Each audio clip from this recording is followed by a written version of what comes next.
Welcome to the History of Learning Games podcast. Together, we'll explore how digital games have shaped the ways we learn, have led to some of the game industry's most fascinating successes and failures, and the lessons they have for us about teaching and learning. Let's play.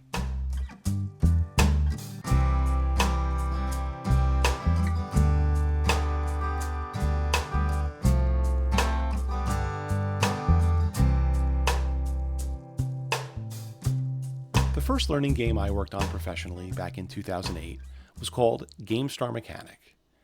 GameStar is designed to teach elementary and middle school aged kids about games and game design. It originally grew out of work by some of the leading games and learning researchers of the time, folks like Jim G., Alex Gomez, Robert Torres, and in particular Katie Salen, for those of you who know the field. And the core pedagogy of the game involved thinking about a game as a system.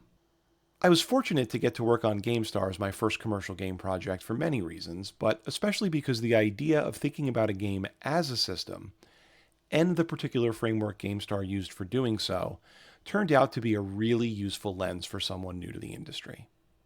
Now, this podcast is about digital learning games, but over this episode and the next one, I'm going to cover two non-digital learning games.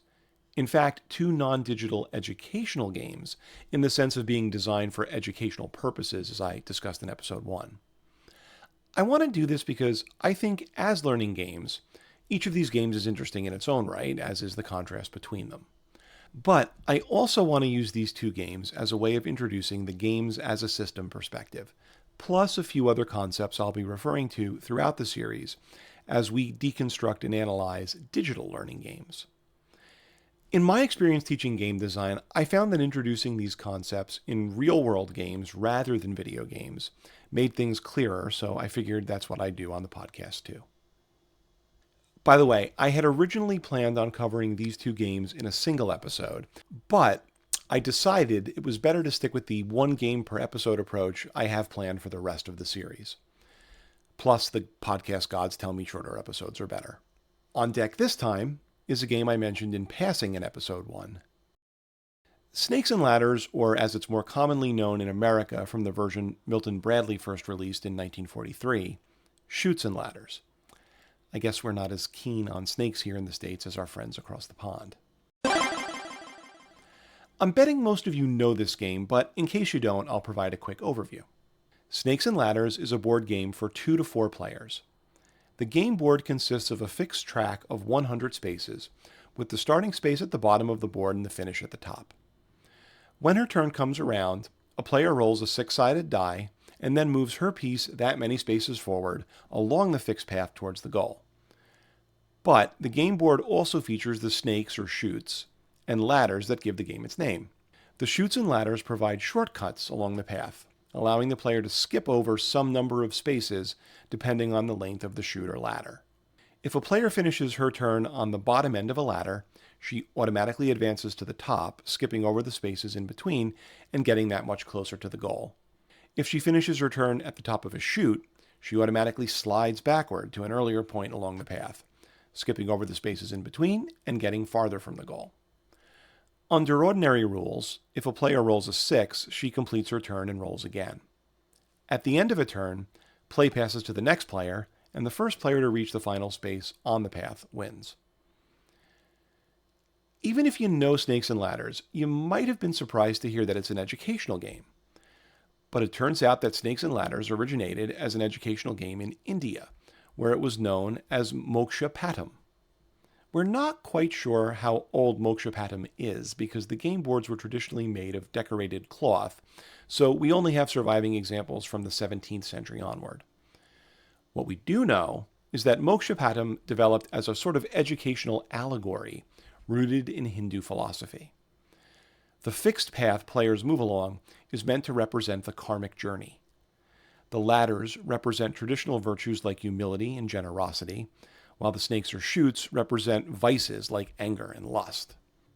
The number of ladders is traditionally a little less than the number of chutes, 9 versus 10 in the modern commercial version, which serves as a reminder that the way of virtue is less common than the way of vice.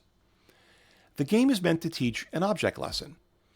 Acting virtuously moves one forward on the path to attaining spiritual liberation or moksha, while acting viciously will lead one towards spiritual imprisonment in a lower form of existence, like living as a snake. This is all probably news to you if you've only ever played the modern, sanitized version of the game, featuring images of cheerful children on a playground. But even the earliest westernized versions of the game, from when it was brought to England in the 1890s, replaced the Hindu virtues and vices with Victorian virtues like thrift, penitence, and industry, and vices like indulgence, disobedience, and indolence. In short, Snakes and Ladders was designed as a moral and philosophical education game. More on that later, but first, let's break the game down. Here comes the systems thinking way of dissecting a game I mentioned at the top of the episode. Whether educational or not, we can think about Snakes and Ladders and other games as a kind of system. Like all man-made systems, games are made up of elements that work together to achieve a purpose. In the case of games, the purpose is to provide a fun experience to the player, and in the case of learning games, a fun and educational one. I think about games as having 6 elements. I mentioned 2 of them in episode 1. Rules are the specifications or restrictions that define what is and is not part of the game, and what is and is not permitted of players. This includes the game's formal rule set, things like rolling a 6 in Snakes and Ladders granting you a bonus roll. But it also often includes things beyond the formal rule set. For instance, gravity is a rule that governs many real-world sports, as well as video games that include physics simulations. We've also encountered goals, the outcomes a player is trying to achieve. Goals can involve achieving a single well-defined win condition, like being the first to reach the finish in Snakes and Ladders. Sometimes they involve some sort of other achievement, for example, collecting a certain number of points. At other times, the goal of a game might just be not to lose. Game designers love to talk about Tetris in this respect, because it doesn't have a win condition. No player has ever won Tetris.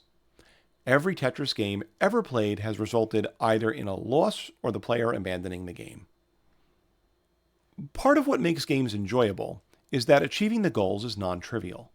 Games involve challenge, our third element, which, in this context, refers to the things that make it difficult for the player to achieve the goals, or that at least contribute to the possibility that he might lose. Challenge may come from the game's inherent design, like the challenge posed by the risk of landing on a snake in Snakes and Ladders, or, in multiplayer games, may come from the difficulty introduced by competing against other players. This fourth element is sometimes taken for granted, but games also have space. A game's space is the portion of the world, the real world or a virtual one in the case of video games, where the game takes place and where its rules apply. For Snakes and Ladders, this is the physical game board, as well as, say, the table it's placed on and the chairs the players are sitting on around it. In a digital game, this might be the Mushroom Kingdom or the fictional content of Tamriel. That brings us to our final 2 elements, components and mechanics. Components are the entities, or nouns, of the game, the stuff that populates the game's world. The grid squares on the board, the snakes, the ladders, the game pieces, the die, and the players themselves are all components of Snakes and Ladders. If components are the nouns of a game, then mechanics are the verbs. They're the things you as a player do when you play the game. If you're wondering if something is a game mechanic, a useful test is to see if you can find a literal verb expressing the mechanic that completes the sentence, the player blanks, as in the player runs, the player jumps, the player solves a puzzle. If you can, it's probably a mechanic, and you can go ahead and convert it to the gerund form, like running or jumping, if you want to express it in game designer lingo. Moving, rolling a die, climbing a ladder, and descending a chute are all mechanics of Snakes and Ladders. Of these 6 elements, most game designers would agree that mechanics hold a special place. I'd go as far as to call them the crown of the elements. One of the things that sets games apart from other forms of art and entertainment is that games are an interactive medium. You can be engaged very deeply and actively, intellectually and emotionally, while reading a novel or listening to a symphony, but you don't have agency in how the work itself unfolds. That's not true of games. With games, you, the player, cause the experience to unfold as it does by doing stuff. What you do is central to the experience, and so it makes sense that what the game's designer expects and requires you to do would be central to the game's identity. Another way in which the centrality of mechanics is reflected in the way we think about games is the term core mechanic. Not only are mechanics essential to what makes games games, but there's usually one or a very small set of mechanics that are so central to a particular game that that mechanic defines the game's identity. That mechanic is what we call the core mechanic. Sometimes core mechanics go on to define whole genres. The core mechanic of jumping from platform to platform in games like Super Mario Bros. Gave us the platformer genre. I mentioned the mechanics of snakes and ladders a moment ago: moving, dice rolling, climbing, and sliding. So, which one is core? I think they're all plausible candidates. As a player, your mission is to move your piece to the finish, so moving seems like a strong contender. Climbing and sliding are directly related to the game's signature features, the ladders and snakes. Those things are right in the name, so maybe they're it. But I'd argue for dice rolling as the core mechanic. Why do I say that? Well, at least when I think about the play experience of Snakes and Ladders, the thing that stands out for me is that it's just about as pure a game of chance as you could possibly have.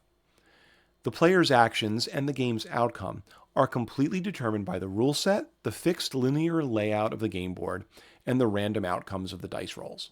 There is zero opportunity whatsoever for player choice. The dice roll is the embodiment of that lack of choice, and that's why rolling strikes me as the core mechanic. Some additional support for the dice roll interpretation comes from the philosophy behind the game itself. Remember when I was talking about Snakes and Ladders as a sort of allegorical learning game? Well, it turns out the elements of Hindu philosophy the allegory is getting at are very much tied to the dice rolling mechanic. Unfortunately, the allegory's lesson and meaning are a little hard to grasp, especially if, like me, you're used to the Western way of thinking about virtue. Western attitudes towards virtue tend to emphasize choice. People are seen as agents with the option of making good or bad choices in the face of moral dilemmas. To the extent you make the good choices, you're virtuous or moral, and to the extent you make the bad ones, you're vicious or immoral. If this is how you're used to thinking about moral issues, I'm with you. But set that all aside for a second. Ignore the choice dimension and think about the consequences. Another way of conceptualizing virtuous actions is that they are the ones that will tend to get you closer to some desirable end, like living in harmony with God's plan or achieving eternal salvation in Christianity. Vicious actions do the opposite. This is the perspective Snakes and Ladders is taking. It's trying to embody the lesson that virtuous conduct brings you closer to moksha, spiritual liberation. Vicious conduct sets you backwards on the path towards moksha, keeping you trapped in the karmic cycle of rebirth and incomplete self-actualization. The game isn't intended as a lesson on how to be virtuous. It's a lesson on the nature of virtue. When you look at the game through this lens, you start to see many of the design choices in a new light. For instance, most Snakes and Ladders boards feature a snake that starts only a few spaces away from the final square. This reminds us that even at an advanced stage of our moral development, we are at the risk of sliding backwards. Even the fact that the number of snakes and ladders are nearly evenly matched has an allegorical purpose. The author Salman Rushdie put it this way: all games have morals, and the game of Snakes and Ladders captures, as no other activity can hope to do, the eternal truth that for every ladder you climb, a snake is waiting just around the corner. And for every snake, a ladder will compensate. But it's more than that. No mere carrot and stick affair, because implicit in the game is the unchanging two-ness of things, the duality of up against down, good against evil. All this is why I think the pure chance mechanic of dice rolling suits the game well enough to be the core mechanic. If the game included any player choice at all, it would risk undermining the game's focus on the nature of virtue and spiritual freedom. And it would probably risk players interpreting the game as an object lesson in how to be a good little boy or girl. By the way, none of this is to say that the game or Hindu philosophy is denying or trying to minimize the role of personal responsibility and morality. There wouldn't be much point in educating people about the relationship of virtue and vice to spiritual liberation if you weren't ultimately faced with choices between good and bad paths. It's just that this particular game is about imparting a different moral lesson. This brings us to the last thing I want to draw out of Snakes and Ladders. Just as games have mechanics, so too does learning. And I don't mean this just in the sense of learning games having mechanics, though that's also true. I mean that all learning has mechanics. There are verbs to what teachers and learners do. Lecturing is a mechanic. Giving or taking a quiz is a mechanic. Telling an allegorical story is a mechanic, and as we have seen, that's the core learning mechanic of Snakes and Ladders. As we look at different games during the series, I'm going to talk about game mechanics, learning mechanics, and the relationship between the two. When you talk about game mechanics, you can have opinions about whether the mechanic itself is fun or engaging, or whether it is well executed in a particular game. If I put my critic's hat on, I'd argue that the major weakness of Snakes and Ladders is that the mechanic of dice rolling and moving in the complete absence of player choice doesn't make for a particularly engaging gameplay experience. History and philosophy content aside, this is among the reasons why the westernized version of Snakes and Ladders is marketed as a game for young children, as a sort of developmental game that's a fun enough training ground to introduce kids to the world of board games, but that's unsatisfying for people above the age of 5 or 6. All this also applies to learning mechanics. Allegorical storytelling is a venerable learning mechanic. Teachers from Plato to Jesus have famously used it, and so have lots of learning games. Sometimes that mechanic is used effectively and is a good choice for the circumstances. Sometimes not so much. In the Bible, Jesus gets frustrated that his disciples aren't getting the point of one of his parables. Jesus scolds the disciples for being dense, but as the comedian Julia Sweeney observed, maybe don't teach in parables then? With learning games, we can also look at the relationship of game mechanics and learning mechanics. One lesson that stuck with me from making learning games is that the best learning games often have a strong alignment between their game mechanics and their learning mechanics. And the opposite is also usually true. The less the learning mechanics have to do with the game mechanics, the weaker the game and the learning experience usually are. I think Snakes and Ladders, considered as a learning game, does a pretty good job of aligning the two. It's just that the game mechanics, qua game mechanics, are kind of meh. For the time being, I'd say hold that theory about aligning game and learning mechanics as a provisional hypothesis. It's a theme I'm going to return to throughout the series, so you can decide if you agree or not. That wraps it up for this episode. Next time, we'll take a look at an educational game that contrasts with Snakes and Ladders in almost every respect. One with lots of mechanics, tons of player choices, and unlike the allegorical Snakes and Ladders, one that aims to deeply and realistically reflect its subject. Its development is not only deeply intertwined with 19th century European politics, but is also the source of some of the most significant innovations in game design. Innovations without which entire popular video game genres wouldn't be possible. It's the great-grandfather of war games, Kriegspiel. If you're enjoying the podcast, be sure to check out the website at historyoflearning.games. You can find show notes, transcripts, and links to get in touch. Thanks for listening, and I'll see you next time.